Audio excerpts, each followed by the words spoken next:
Hey, problem solvers. Welcome to Literacy. As you can see, I'm recording this video on pajama day, but by the time that you watch this, it will be 2021. And a brand new year means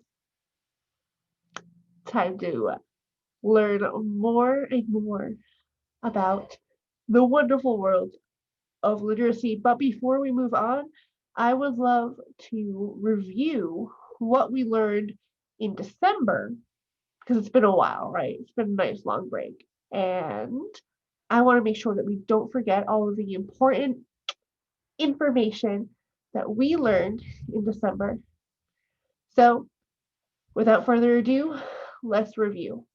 We reviewed how to read nonfiction well.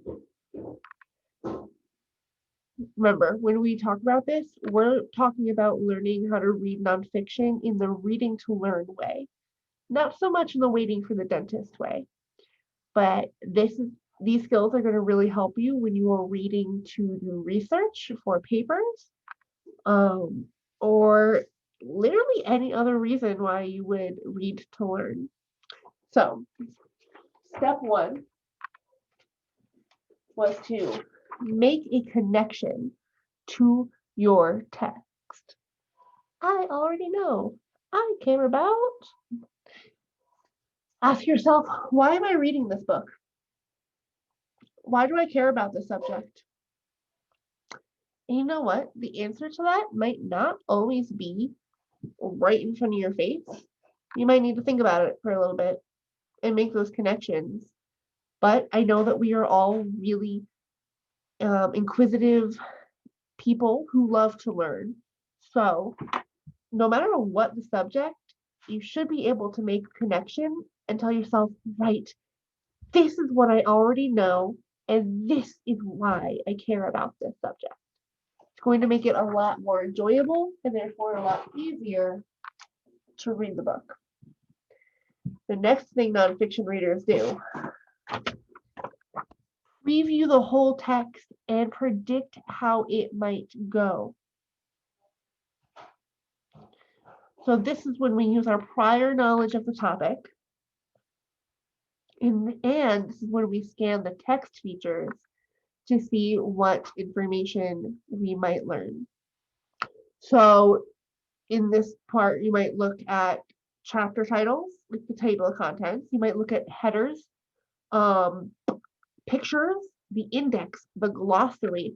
All of these parts of the book you can look through before going in to read, and it will help you predict how it might go and what information you're going to find.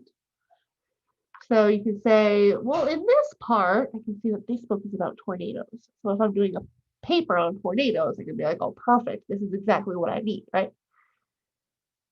I might learn, oh, in another part, oh, I already know. So we preview the whole text and we predict how it might go.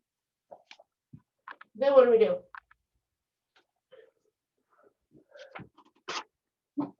We figure out the text structure and use it to determine the importance. Remember our different kinds of text structures. We have chronological, compare and contrast. So chronological is when things happen in order, like it's telling a story. Compare and contrast, or when you're talking about two or more different things and talking about how they're similar, but also how they're different. Cause and effect. Something happens because of something else. And problem and solution. Here is the problem. Here are one or more possible solutions. If we figure out the text structure, it will help us more easily find the information that we need. So then, this is what we talked about right before break. Tackle the hard parts. a lot of times when you're reading more difficult or more advanced nonfiction texts, you can run into misleading headlines. You can run into fact overload. You can run into confusing beginnings. Sometimes authors will go off into long detours that really have nothing to do with the subject that you're researching. And they can pull you away from that main idea. And as nonfiction readers, when we're reading to learn, we need to be able to hone in on the information that we need so that we don't get fact overload, so that our brain isn't trying to process all of these extra facts that we don't really need in our research.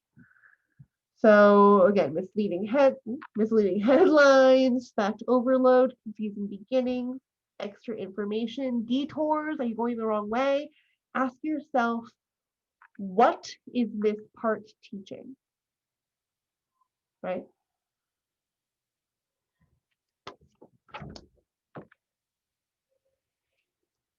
All right, I was going to show you me going through the steps of those with a specific book, but I think I've talked to you guys for long enough. I know we're just getting back into the swing of things after break, so I'm going to stop now, and we will continue this conversation when we see each other on Zoom, okay?